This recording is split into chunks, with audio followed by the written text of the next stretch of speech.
Tom Webster is officially a Sounds Profitable partner, the last few weeks in Europe, and our recent summit announcement. That's what we're talking about today on Sounds Profitable Ad Tech Applied with me, Arielle Nissenblatt. And me, Bryan Barletta.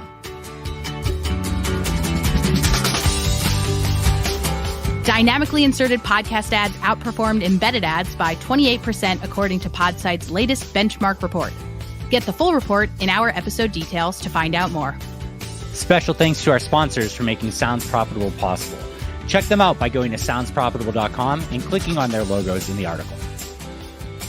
Hey, everybody. Welcome to the show. My name is Arielle Nissenblatt, and I am here with Bryan Barletta. Bryan, how are you? I'm good. I'm so happy to be home. I know you've been away for a long time. Tell us, where have you been? We went all over Europe. We started around the Radio Days Europe conference in Malmo, Sweden, but my family was staying in Copenhagen, which for a not incredibly well-traveled American, taking a 20-minute train ride across the ocean to another country every morning was really cool. And then we hung around in Paris in between, and my family got to cross off the last two Disney parks in the world that we've been to. Oh my God. Which was really fun. And then I spent the end of the week in London for the podcast show London, which was so exciting. I had such a blast there. I had kind of low expectations going into it and was completely blown away. Well, I want to talk about that and a lot more. It's been a while since Bryan and I have recorded one-on-one. I've been interviewing some other folks on the Sounds Profitable team. Last week, I chatted with Ivo Terra. The week before that, I chatted with Tom Webster. Check back in your favorite podcast player to listen to those episodes because there's a lot of great information in there, if I do say so myself. Today, I want to talk about the following. I want to talk about Malmo. I want to Radio Days Europe. I want to talk about London, aka Podcast Show London. I want to talk about Tom starting because it's June 2022. So Tom Webster is officially part of Sounds Profitable as partner. And I want to talk about something that we announced earlier this week, which is the summit at Podcast Movement. How does that all sound for our agenda for today, Bryan? That sounds great. So strap in to the first 3-hour podcast that sounds profitable. No, I think we can burn through it pretty quick. And I think it's really exciting. And first off, I really want to say thank you. It's awesome to have such a strong co-host and someone who really gets what we're doing with Sounds Profitable. My goal as Sounds Profitable continues to grow is I really don't want to be the face of it. I don't want to be the most important person or the key person in all of it. It's about growing and sharing knowledge and educating everybody in the space. And that was our goal with me and you partnering on this when we first started, that there would be a point where you could do a lot of this without me, right? That's the base of Sounds Profitable. So you've nailed that. And, you know, we were just talking about you taking the reins completely for a month and me kind of guiding through it. And we're starting to explore that a little bit more, what that looks like. And I would love to hear from the listeners what they'd like Arielle to explore in the vein of ad tech, advertising, analytics, and the business of podcasting that her perspective is going to bring more to the table. So please shoot us an email, tweet at us, anything. Let us know what you're interested in. Anything. Leave us a yap on Yappa. There you go. Lots of ways to get in touch. All right. So, Bryan, let's start off with Sweden/Copenhagen. What was Radio Days Europe like? It was awesome. It was incredibly well attended. It was a lot of international voices. There was great representation from the U.S. because I think podcasting is still very strong in U.S. focus. But the attendance was amazing. It was radio. It was radio groups that I had heard of before. It's ones I hadn't heard of. It was ones that are public and don't do advertising. It was ones that were private and are really big into it. There were people in radio who hadn't dabbled into podcasting, and even more so, an entire, world that has a better experience with radio and catch up / on-demand radio versus what we know in the US. So their perspectives were amazing, and everybody there realized that podcasting had to play a massive part in their audio plans for the future. And that was just the first day. That was a good size event on its own on that Sunday. When the kickoff party happened, when the full audio aspect of it, when the full radio aspect really kicked off, it was like 5 or 6 times the size. Wow. And, Tom Webster spoke on behalf of Edison Research. I had a chance to speak as well on the non-podcast side of it, like the general radio side. And the panels were just even bigger. There was so much interest and desire to buy into podcasting. It was really exciting. Give us either your favorite session that you attended or a big takeaway that you came across there?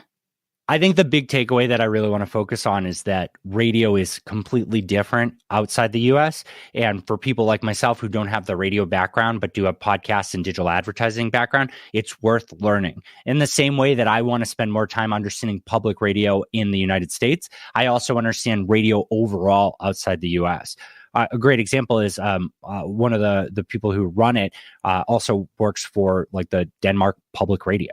Oh, cool. And what was neat there is they have like 80% of the population listens to their public funded radio that has no advertising. Now, granted, scale and size of country and different things all play into that, but there's so much out there that's non-ad supported, funded public works. We're talking taxes funded. It's not like listener supported. It's like your taxes cover it, and it's there, and it has massive buy-in at all generations. It's so cool. And so they're exploring, how do they work in podcasting, or is there interest outside of their country for that content, and what are their rights and how to explore it? So that was really interesting to learn about. Like, my understanding from a very capitalist, consumerist, US focus doesn't apply in a lot of these places. So as much as I was there to teach them a little bit about podcasting and the advertising and business side of it, I learned an immense amount. Let's go to Paris. Your break between the two conferences. Give me your biggest takeaway / the best meal you had. Oh, wow. I think the biggest takeaway is I didn't realize how everybody in Paris still thinks cigarettes are cool.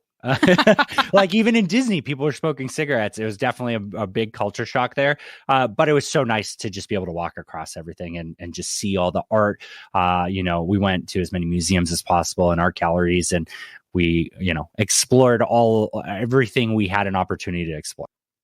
So then you got to London. Where within the city did Podcast Show London take place? What neighborhood? It was like right off the Angel stop. It was definitely in a very central business location. It was super accessible by almost everyone. And I think that was the big draw for it, right? Like, Podcast Movement does incredibly well. I think Podcast Movement is the central event of the United States for podcasting. And with it being in Dallas and with it being in LA or Vegas, it still gets a massive draw. Being in London, it would be like being in New York, right? It has such an appeal. And my assumption would be that it would also pull in a lot of amateur podcasters. And I'm sure there were plenty there, but I mostly met the exact target audience for Sounds Profitable, like mid to enterprise level podcasters, people who were treating it as a business, not I've done 10 episodes. How do I quit my job and collect a paycheck? Yeah. There were people who were saying, this is interesting to me. I want to invest in it, and I want it to be a business and potentially my full-time business, or we are starting a network. These are the things that we're approaching. There were over 2 days, I think, almost 6,000 people there. That's amazing. The setup was wild. It was this big, giant warehouse space that had the conference rooms on the outside. Some of the speaking spaces were also in the middle, but on the top level, where the conference rooms left out, or where the panel rooms let out, were lounges, and it must have been about 20 different companies with lounges there. Super cool. They held their own meetings there. They had little parties and stuff. And then in the center area was the expo hall. Tons of amazing things there. And the center of that was like a coffee bar with a ton of tables. Yeah. So basically, that's great for schmoozing. Exactly. They nailed the schmoozing, it seems. I just sat right in the center, and I met everybody. I did a lap around everything. I saw everybody, and then I would go to a meeting, and I would stand up after having that meeting, and I would just see somebody else to connect with, or connect the person I was just talking with. And like, go over there. Yeah, exactly. That's my favorite way to end a conversation, right? If I have to go to another meeting and I can pass somebody off to someone interesting they should know, that's a huge win for me. And this was ripe for that. There were so many UK and non-US focused companies there. Great US showing as well. But it was so powerful to see all these companies like kind of be a little bit humble in the fact that, like, yeah, we've been huge. We have a lot of interest. We have so many listeners, and we have so many companies here growing this. Thank you for today choosing to acknowledge how big we are. I think we're going to read for the next month how huge the opportunity is outside the US in podcasting. And I think all the companies there kind of had that, like, not smug, but like well-intentioned. Yeah, we know. We've been here. We've been crushing it. Lots of cool new contacts. I was talking to a recent college grad this week who wants to get into the podcast space. She's been working as an associate producer.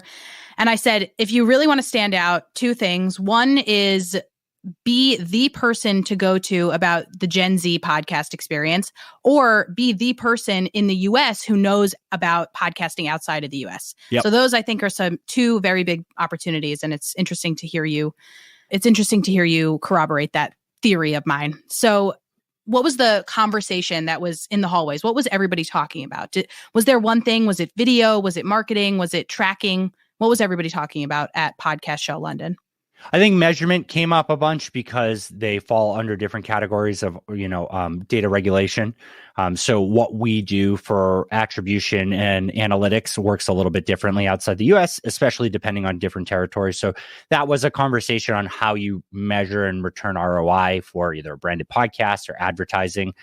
I think a lot of the conversations were based around the companies from the US trying to understand the model of agencies and advertisers outside the US. Mm-hmm. It was really eye-opening to see non-US companies make more progress with US brand reps than they had been able to make with the UK or EU counterparts that they had known.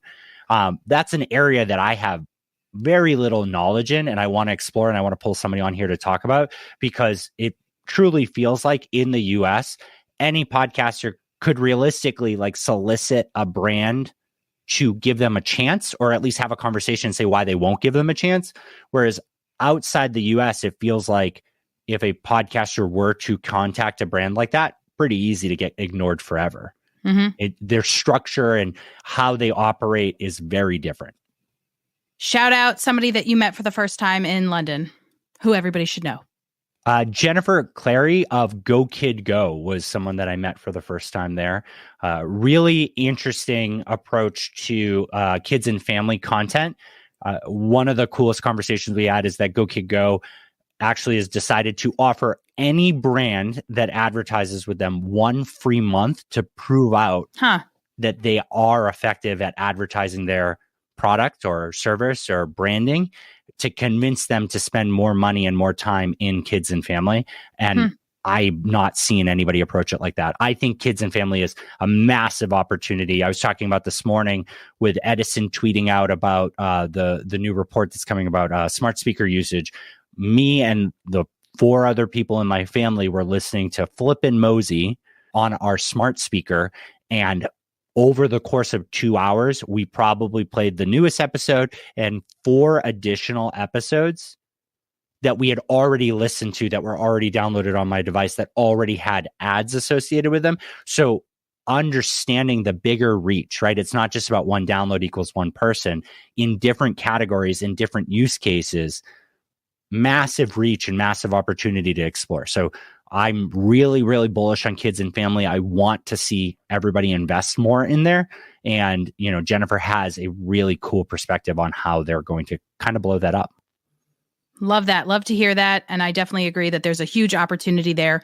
Let's move from London back to the US. Tom Webster has officially started at Sounds Profitable as of June 1st. He is now a partner in the company, and that means a lot of really great things are coming to Sounds Profitable, including a lot of research. And one of the places where that research is going to be displayed to the world is at the newly announced summit that's going to take place at Podcast Movement. So Bryan, quickly tell us about the most recent Sounds Profitable article, which you can get at soundsprofitable.com, and what is going on there and what's going to go on at Podcast Movement.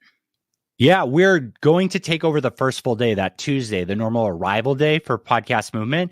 So we're going to kick off around 9 or 10 a.m. We're still getting feedback on people who are trying to move flights around, but I think it's going to be around 9 or 10 a.m. And the intent is that we're going to do, for our sponsors of Sounds Profitable, which we're nearing 100, which is awesome, we're going to invite all of them, and a massive response already, which is really exciting, to come participate in 4 really targeted conversations. The first is we're going to review our reporting for August, which we're about to finalize and we'll start promoting, but it ties into a lot of the conversations we're planning to have. Then we're going to have a big session on measurement, programmatic, and video.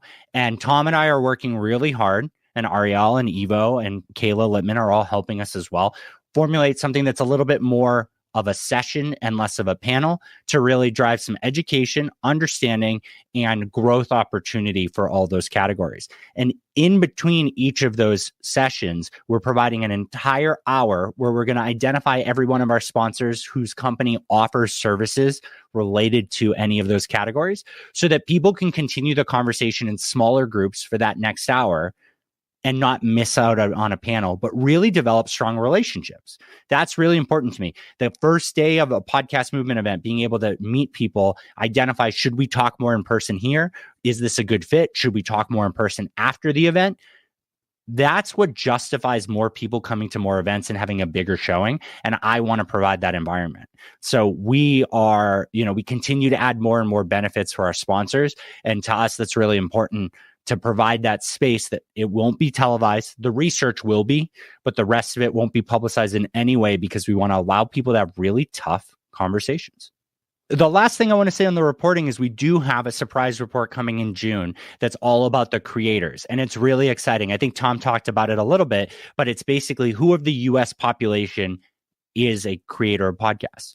And this is a really smart thing because it's going to tell us the people that are creating versus the people that are consuming and help us identify how to be a little bit more diverse, how to identify where the holes are.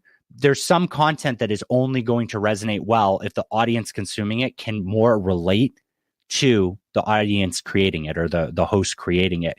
And this is going to show a lot of those gaps and give us a lot of insight into the benchmarks of who those creators are, not just at one specific platform, but all the platforms. Also a great opportunity for people to look for and pursue more people to create podcasts. So we're super excited to share that at the end of June. We'll be providing a sign-up link that's completely free to come attend the Zoom and also to get a copy of the report.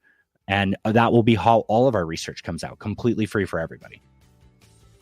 So those are just some of the things to look forward to this summer for Sounds Profitable. So subscribe to the newsletter so you can keep up with all the things we're doing.